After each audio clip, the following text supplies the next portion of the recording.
Kita bertiga menaiki kereta gantung. Ayo saksikan perjalanan kita ya guys. Let's go.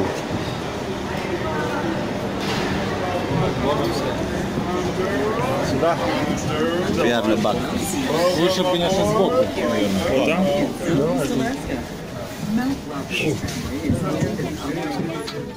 Averaging 90 inches of rain and 100 inches of snow per year. Over there. Some of the trees you may notice are the western hemlock, Sitka spruce, and red alder. The Sitka spruce is the Alaska state tree. It looks like your typical Christmas tree. It has these straight pointed tops. The Lincoln people used this wood for medicinal reasons: boils, skin irritation, colds, toothaches, and much more. And its inner bark was used as a food source. The western hemlock tree is the droopier looking trees with the sagging tops. It has windows all the way around for you to enjoy the surrounding scenery today. We do ask that you don't put anything like phones, tablets, or cameras outside those windows, because if it drops, it becomes part of the mountain. Please don't lean over the yellow ramps, rails, or ropes, as they are there for your safety. Once you decide to adventure down the Sky Bridge today, on the left-hand side, we have the Raven Eagle Gifts and Gallery, one of Juneau's finest gift shops. You will find anything from gifts and souvenirs located. If you are hungry, located on the lower level, we have the Timberline Restaurant, where they serve fresh local seafood, locally brewed beer from our Alaska Brewery Company. They have Bear Creek wine from Homer, Alaska. Also, the Timberline features a vegetarian choice, a children's menu, and signature dish crab nachos, plus the Judge's blueberry pie. They also have fresh oysters as well, and all-you-can-eat Dungeness crab. But check with the waitstaff to see if it's in season. The restaurant opens daily for lunch and dinner. Our last seating in the restaurant is 8 p.m. Next to the restaurant, we have the Chilkat Theater, showing a complimentary film called Seeing Daylight. It is an award-winning documentary film based on the Tlingit culture here in Alaska. It plays every half hour on the hour and the half hour, and is approximately 18 minutes long.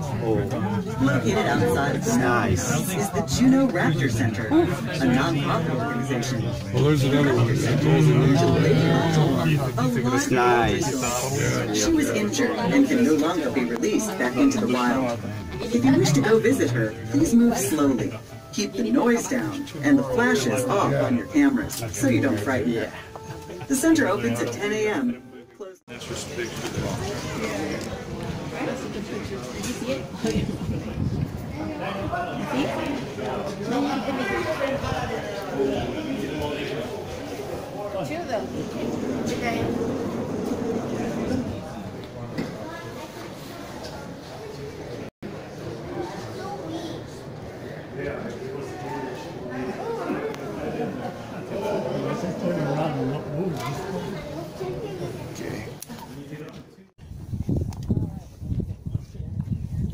Juneau, Alaska.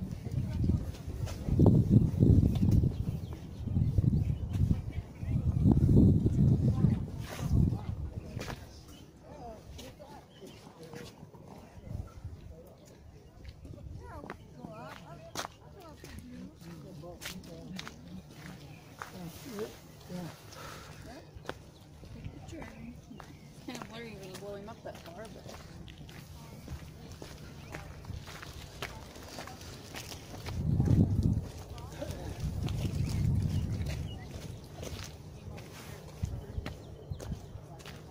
Oh.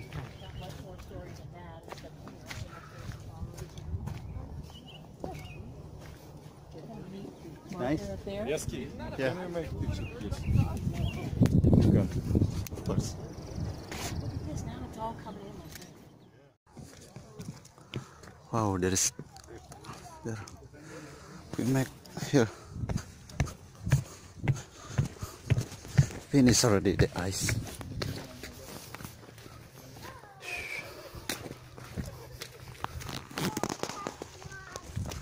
Go adventure.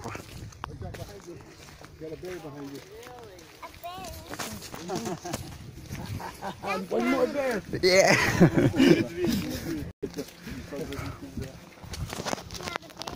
Yeah. Make adventure here, Alaska. Juneau.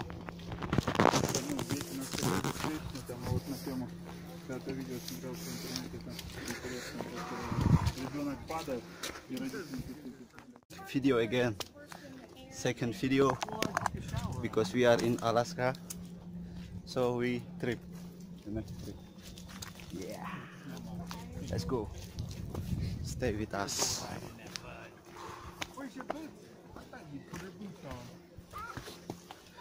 Hello, Mom. Hi. Hello.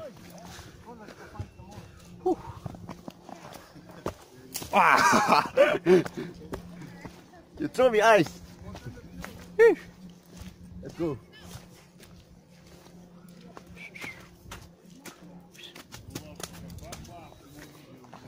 This is the last forest of Alaska. For remembrance, I make video this for remembrance. Hello, sir. Amazing trip. Yes. Oh, Mom. Yeah. Whew.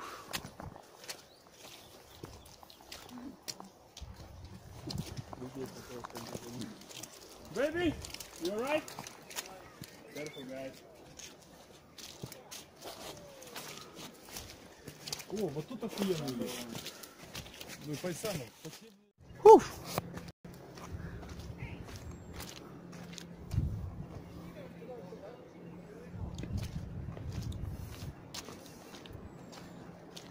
We take pictures here.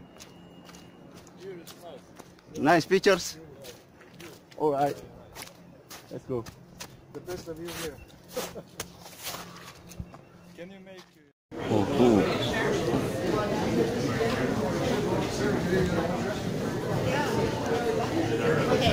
Okay, coming.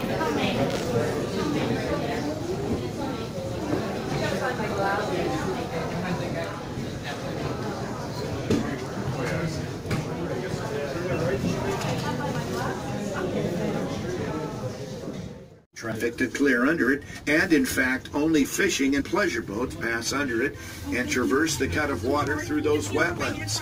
Only skilled boaters attempt to traverse the Juneau Cut at a time, which connects downtown to Rock Bay and Lynn Canal beyond to Skagway and Hayes.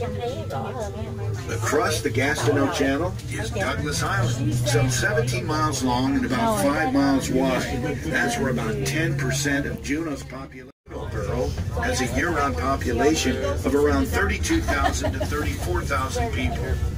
The island's highest point is Mount Ben Stewart, and it was named in honor of Benjamin D. Stewart, an early mayor of Juneau.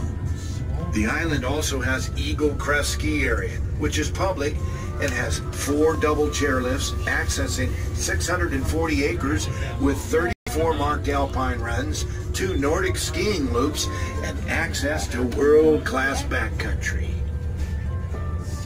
Looking across the channel again and slightly to the left, notice that brown beach in the town of Douglas? That's a man-made beach. The Douglas Treadwell Mine operated in Douglas between 1881 and 1922.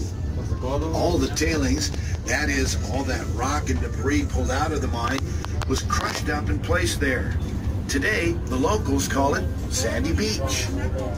By the mid-1910s, and for its time, the Treadwell mine was one of the most technologically advanced mines, with its tunnels reaching the astonishing depths of 2,400 feet below the surface and well below the sea level of the Gastineau Channel, with its amazing ability to keep its tunnels dry below sea level. Following the collapse of the tunnels by floods in 1917, Treadwell mining operations were finally shut down in 1922. But before that, about 2,000 miners were employed at the mine. Our route is taking us over the remains of the AJ mines, which can hardly be seen now with all the growth of vegetation. The AJ was in operation from 1916 through 1944, during which time they recovered some $88 million in gold, which translates in today's economy to well over $4.6 billion. Mount Roberts had over 300 miles of mining tunnels dug within her. However, only 100 miles are now accessible. The AJ mine eventually closed in 1944 because of several factors, including World War II economic pressures and, as a result, lack of manpower in 1944. The final death knell came in 1964 when the mine caught fire and burnt down. Fortunately, nobody was hurt as there were no workers inside.